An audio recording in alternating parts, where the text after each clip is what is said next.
This is a plate in my house. It's the vulval anatomy. I didn't make this plate. My crazy cousin made this plate, but it lives in my house now.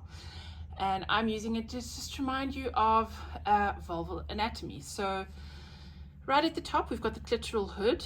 Then there's the clitoris below that. Then there's the urethra. This is a labia majora, and here's the minora. Then coming around this side, we've got the vaginal opening. This one is depicting a ruptured hymen. This is the vestibule.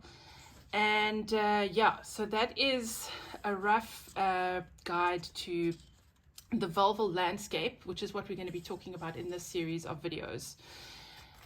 Now, let's look at what kind of symptoms women with vulval disease can manifest. Most common is probably pruritus, then pain. Then there can be superficial dyspareunia, there can be bleeding, the patient can feel a lump herself or the partner can feel it, and there can be a discharge if something has been super infected. And right at the bottom, we've got a nod to the fact that some of these lesions can be cancerous, so you can have constitutional symptoms. Now, the take-home message for most of the vulval lesions is that unless it's something clearly obvious, and we're going to go through the individual ones that are clearly obvious, and most of the ones that are obvious are sexually transmitted infection related. But the others that are a bit weird, or you can't make sense of it, or you've never seen it before, it has to be biopsied to make sure it's not cancer or a cancer precursor, which basically means you've got to refer. Right, so that's your intro. Let's get started on the specific diseases. Right, you know I love a framework. So here's our Vulval Hall of Fame. We are not going to talk about every single pathology that happens on the vulva because some of them are extremely rare and they look very strange. So you would pretty much know instantly this is something that needs to be referred to a gynecologist. So we're going to look at some of the more common things. I've divided it. The first split is between no lump and there is a lump on the vulva. In the no lump category, we've got things that can happen at any age and things that tend to happen in middle or older aged women. And then under the ones where you can have a lump, we've got things that happen in younger women and things that happen in older women.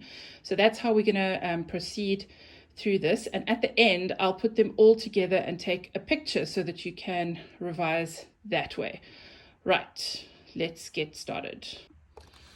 Okay, let me just orientate you to the anatomy of these diagrams. It's so dark and rainy today. I hope you can see that that's a little pink sequin for the clitoris, the love button, the happy switch, I don't know, whatever you want to call it. Then we've got our urethra here. Here's the labia majora, minora, and there's the introitus, and that is the anus. I didn't draw any pubic hair on any of my models, actually. I forgot, so they've clearly all been waxed. What you can see on this vulva is that this is a screamingly red, inflamed set of labia. And that is obviously one of the commonest symptoms of Candida. It is that intense itch. We know that it's associated with diabetes and other immune-compromised situations. You can have candidiasis that's just confined to the vulva and inflaming the vulva and hasn't actually caused a vaginitis. But if there is also a vaginitis, then the patient might have a history of that cheesy discharge. So when you examine, you're going to see this red inflamed vulva. You might see some excoriations from where people have been scratching. It's a good idea to do a speculum examination to see whether there is a vaginitis or not, because if there is, then you have to treat both aspects, internal and external. The treatment for Candida is clotrimazole. If it's purely vulval and external, then you're just going to give a tube of clotrimazole and the woman is going to apply that twice a day. But if there is external and there's also inflammation and Candida inside the vagina, then you need to give applicators with clotrimazole for intravaginal insertion, plus your another set of another tube of cream for the vulva. Yes. And then obviously you need to do things like testing the glucose and making sure that the patient has had an HIV test. Right, Candida in 5 seconds. Lichen sclerosis. I always thought this was the weirdest condition as a student. and it is pretty weird. It usually happens in middle to older age postmenopausal women, and the predominant presenting symptom is of an extremely severe itch. Patients they're actually driven mad by how itchy this is, and absolutely nothing will soothe that itch. It can also cause dyspareunia, and it's often misdiagnosed as candida, but the two pathologies look very different, and I'll actually put them side by side so that you can compare.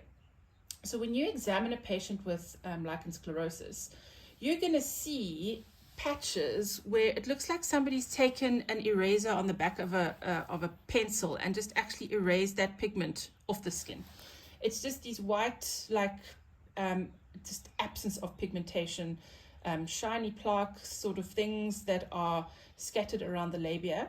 And the other thing that I hope you can see from this is that there's no line indicating labia majora, and there's a dotted line with labia minora. And the reason I've done that is because lichen sclerosis, this bizarre entity that it is, it resorbs the flesh of the labia. So it becomes a very flat area to look at. The labia are often just completely gone, and it's a completely flat area. It's like somebody's taken a steamroller and just gone over that vulval area. So if you compare, let's take our candida one, right? Here there's clear labia majora and minora. Here there's nothing. It's completely flat. It can even impact on the clitoris, and you've got those white patches. What do? You refer, because this is one of the weird ones. And remember, I said biopsy the weird ones. Okay, so this patient is going to need a biopsy. At the referral center, they'll be given potent steroids. There's a whole lot of other things that can be done that I don't expect you to know about. Sometimes it's so severe and disabling that there has to be an excision. But the point is that you need to refer, because A, you can't make the diagnosis by eyeballing it, and B, there's a very strong link between lichen sclerosis and one of the types of vulval cancer. So that's why there's a little orange star here for referral, right? This looks totally different to candida. Everybody thinks it's candida because of the itch, but if you actually examine the vulva, it looks very different, and it needs to be referred for specialist management and biopsy. Right, that's lichen sclerosis down.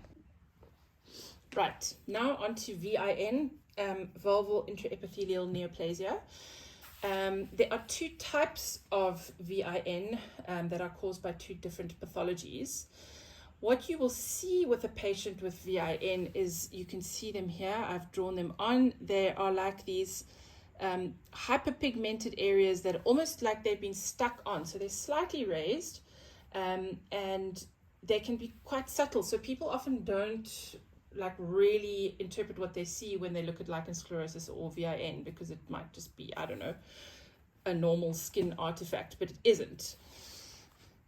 Right, in younger women, VIN is associated with high-grade intraepithelial neoplasia.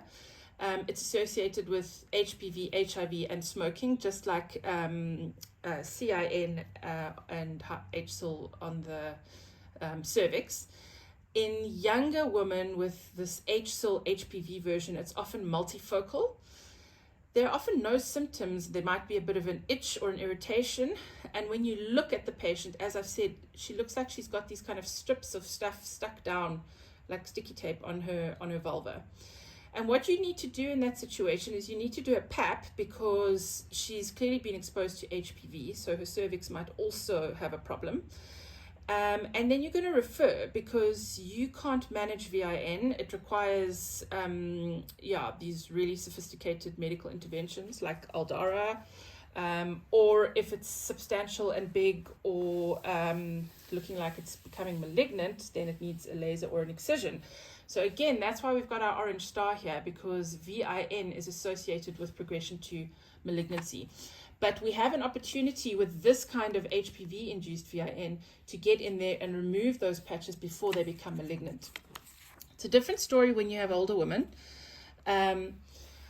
where the VIN is differentiated, and it usually progresses to cancer. So That's why, again, you know, these weird ones, you've got to refer them for biopsy. Usually they have no symptoms, or there might be a bit of an itch. It can be associated with lichen sclerosis, in which case there'll be a hell of an itch, and you're going to have two pathologies. You're going to have the white patches and you're going to have the hyperpigmented patches together. It's just going to look like abnormal. Again, it looks like there are dark stuck on areas, but usually with the older woman with the differentiated type, it's often unifocal, so it's not scattered all over the vulva. There'll be one spot. Treatment, again, you would want to do a PAP. Obviously, you need to tailor that to the patient. If she's postmenopausal and she hasn't had sex in 20 years, then maybe not. But you can't always tell the difference between, in fact, you cannot, without a biopsy, tell the difference between the HPV type and the differentiated type. So a pap smear, and you are going to refer, because this woman is definitely going to need a biopsy and an excision, because her lesions are extremely likely to progress to cancer. So bottom line is, you've got hyperpigmented lesions or a hyperpigmented lesion. Don't ignore it. Refer for a biopsy so that a decision can be made, because these hyperpigmented stuck-on lesions are some of the weird ones.